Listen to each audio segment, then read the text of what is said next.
Dubai एक ऐसा देश जिसका नाम सुनते ही वहाँ पर जाने का मन करता है। वो इसलिए क्योंकि वो बहुत ही अमीर देश है। It is the global hub, capital of world is third most travelled country and as well as global destination. क्या आपको क्या लगता है कि ये देश पहले से ही इतना अमीर था? तो आप बिल्कुल गलत हैं मेरे दोस्त। आज से 25 से 30 साल पहले इतना सुंदर दिखने वाला ये देश बिल्कुल ही रेत था। ये तस्वीर आप जो पा रहे हैं ये है 1991 की और ये है 2021 की। तो ये सिर्फ 30 सालों में इतना अमीर कैसे हुआ? अभी आप लोग ये सोच रहे होंगे दुबई के पास तो अपना तेल का रिवेन्यू है। तो मैं आपको बता दूं कि दुबई का तेल का रिवेन्यू सिर्फ 1% है, तो बाकी का 99% कहाँ से आता है? मैं आपको बताता हूँ। अगर आपके पास मनी नहीं है तो वो मैटर नहीं करता, बट अगर आपके पास एक क्लियर विज़न है तो वो ही सबसे इम्पोर्टेंट चीज़ है। अगर आपके पास एक क्लियर विज़न है तो कोई भी आपको आपका काम करने से नहीं रोक सकता। इनके पास ना तो अपना खाना है, ना ही अपना पानी और ना ही मिनरल्स और गोल्ड। इनके पास सिर्फ शेख मोहम्मद बिन राशिद अल मखतूम जैसे वर्ल्ड एटिजर्स हैं। इनका विज़न एकदम कमाल है। लोग अपना वीकेंड प्लान करते हैं, ये अपने आने वाले 10 साल प्लान करते हैं। आज यहाँ पर हैं और 10 साल बाद कहाँ पर होंगे। इनका बिगेस्ट सोर्स ऑफ इनकम है फ्रॉम ऑयल टू टूरिज़्म। जी हाँ, फ्रॉम ऑयल टू टूरिज़्म। ये डेजर्ट लैंड पर बड़ी बड़ी अपार्टमेंट्स, इमारतें खड़ी कर देते हैं। अगर ये बिल्डिंग बनाने का सोचते हैं तो दुनिया की सबसे ऊंची इमारत बुर्ज खलीफा खड़ी कर देते हैं, जिसको कौन नहीं जानता। यह समुंदर के बीच बड़ा टेनिस कोर्ट बना देते हैं। 1 ऑफ द 7 स्टार होटल बना देते हैं। इसमें आम इंसान तो घुस ही नहीं सकता। और बुर्ज खलीफा का एक एक घर बिलियन ट्रिलियन में बिका है। इनका सोचने का तरीका तो देखिए। इन्होंने रेतली जगह पर बहुत बड़ा और सुंदर फूलों का गार्डन बना दिया, जिसको 2013 में वैलेंटाइंस के दिन लॉन्च किया गया था, जो कि 1 ऑफ द दुबई लैंड में स्थित है। दुबई की पुलिस सबसे अमीर पुलिस में से एक है, जिनके पास महंगी महंगी सुपर कार्स हैं। इंसान गलती करके कहीं भाग ही नहीं सकता। यहाँ पर जितनी ही फैसिलिटीज़ हैं एज वेल एज उतनी ही पेनल्टीज भी हैं। आप यहाँ पे छोटी से छोटी गलती भी नहीं कर सकते। यहाँ के कानून बहुत सख्त हैं। आप अपनी गाड़ी भी गंदी नहीं रख सकते, वरना आपके बैंक अकाउंट में से ऑटोमेटिकली 200 दिरहम कट जाएंगे।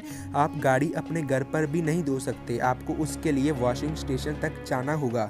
यहाँ पे मर्डर, रेप जैसे अपराध करना तो दूर की बात, कोई सोचता भी नहीं है। यहाँ के कानून बाकी देशों के अलावा बहुत ही सख्त हैं। दुबई में बहुत कम वर्कर्स काम करते हैं। ये सिर्फ सोचते हैं, काम दूसरे लोग इनके देश में आकर करते हैं। दुबई में आपको बहुत सारे पुलिस स्टेशन देखने को मिल जाएंगे, पर पुलिस वाले बहुत कम देखने को मिलेंगे। आप पुलिस स्टेशन पे जाकर खुद ऑटोमेटिक मशीन की मदद से कंप्लेन रजिस्टर करवा सकते हैं। दुबई में उतने ही लोगों को काम पर रखा जाता है जितनों की ज़रूरत होती है। दुबई का क्राइम रेट 0% है, यहाँ के इतने स्ट्रिक्ट रूल्स रेगुलेशन की वजह से। चलो आपको एक छोटी सी स्टोरी सुनाता हूँ। ये अमेरिका में डिज्नीलैंड के पास गए और बोले कि एक डिज्नीलैंड तू दुबई में भी बना दे, पर हाँ, वो अमेरिका के डिज्नीलैंड से भी बड़ा होना चाहिए। डिज्नीलैंड ने साफ साफ मना कर दिया। उन्होंने कहा कि अमेरिका का डिज्नीलैंड सबसे बड़ा है, इसके जैसा और कोई नहीं हो सकता।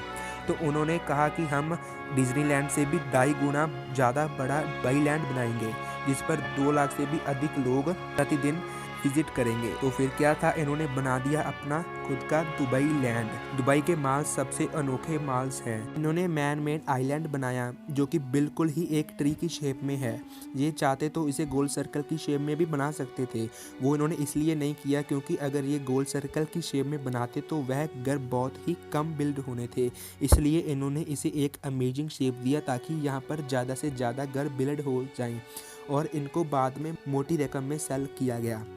The one of the only under water project, ये सबके सामने लेकर आ रहे हैं अंडर वाटर नेटवर्क, जिसमें एक bullet train under water Dubai से मुंबई तक ट्रैवल करेगी विद मैग्नेटिक पावर। दुबई से मुंबई तक का 1206 माइल्स 1941 किलोमीटर तक का डिस्टेंस बहुत ही तेज़ी की रफ्तार में तय हो पाएगा, जिसकी वजह से ट्रांसपोर्टेशन में बहुत ही आसानी होगी। मॉल्स तो आपने इंडिया में भी बहुत देखे होंगे।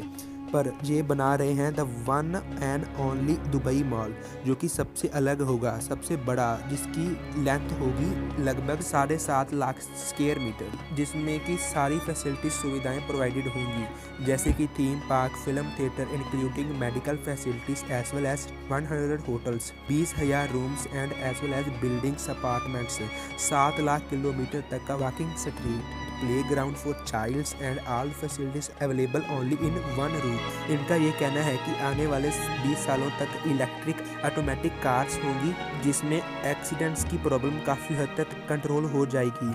आने वाले कुछ सालों तक ये ड्रोन्स टाइप के व्हीकल्स लेकर आएंगे, जिससे आप काफ़ी आसानी से ट्रैवल कर पाएंगे। ये दुबई को बहुत जल्द पोल्यूशन फ्री बनाने वाले हैं। ये लोग बहुत ही ऊंचा और हाई लेवल का सोचते हैं, और जो ये सोचते हैं वो ये कर भी दिखाते हैं। ये ऐसा काम करते हैं जो हो दी नंबर 1 और या फिर दी ओनली 1। अपनी सोच की वजह से, अपने काम की वजह से ये देश आज भी नंबर 1 रैंकिंग पर आता है। यहाँ पर आपको ऐसी चीज़ें देखने को मिलेंगी जो किसी और देश में नहीं होंगी। अगर आपको ये एपिसोड अच्छा लगा तो इसे शेयर जरूर करिएगा अपने दोस्तों के साथ। So thank you very much again for watching this episode till and.